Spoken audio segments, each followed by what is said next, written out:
The courtroom is tense as things are getting intense in the Sean Diddy Combs trial. While the public can't see or hear what's happening inside because no cameras or audio are allowed, we're still getting surprising details. And the biggest shock? Some insiders say the jury might actually be leaning in Diddy's favor. Yes, you heard that right.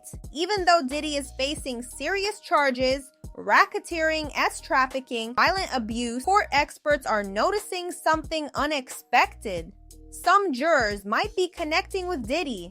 In fact, the judge had to call him out for making eye contact and nodding at them. It was serious enough that the judge told Diddy's lawyer to stop it immediately, warning that if it continued, Diddy might get kicked out of the courtroom or the jury would get a strict warning. Why? Because it looked like Diddy was trying to influence the jury with body language, nods, even small smiles. But it gets deeper. People inside the courtroom noticed that some jurors were nodding back. That's what has everyone talking. If even one juror feels a connection or doubt, it could lead to a hung jury. It only takes one. And what's making jurors lean his way? It's not just his charm, it's also the shaky testimony from some of the prosecution's key witnesses. One of the most important witnesses, Jane Doe, also called Victim 2, gave emotional testimony about being lured into a twisted relationship with Diddy. She described shocking moments, including being introduced to freak-offs, where she was pressured into acts with strangers, all while Diddy watched. She said it started like a fantasy and quickly turned into something dark, where she didn't feel in control anymore. But even with that heavy story, some things raised eyebrows. For example, Jane admitted she continued seeing Diddy, even dating him, until right before his arrest last fall. That's a big deal. If she says she was a victim, why was she still willingly with him? It doesn't mean she wasn't harmed, but it gives the defense room to challenge her credibility.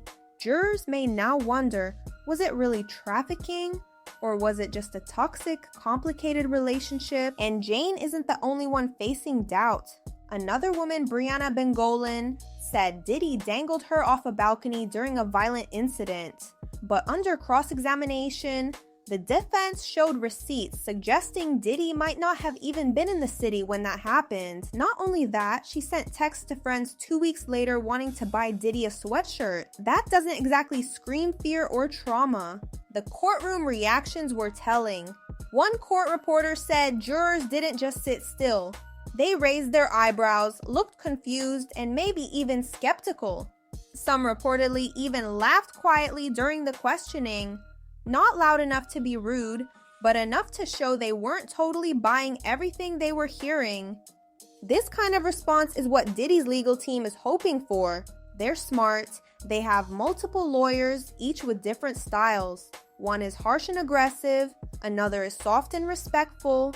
Together, they're trying to hit the witnesses from every angle, hoping to break down their credibility while keeping at least one juror on Diddy's side. And remember, that's all they need. One juror. One person in that room who doesn't believe the whole story. Now, the prosecution is definitely putting in work.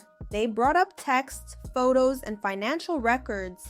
For example, they showed how Diddy once demanded $20,000 from Cassie Ventura's family to keep private videos from being released. Then he paid the money back later. But the prosecution said that doesn't matter. It's still extortion. They also showed testimony about shady money deals, gifts to alleged victims, and escort services.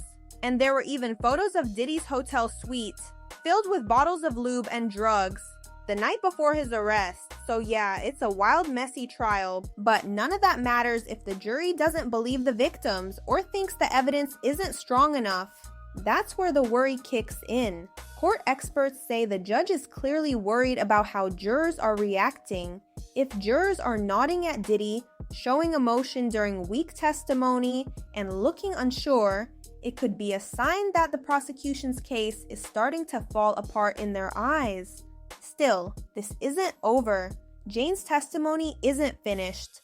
More witnesses are coming, and prosecutors say the most graphic and violent parts of her story are still ahead.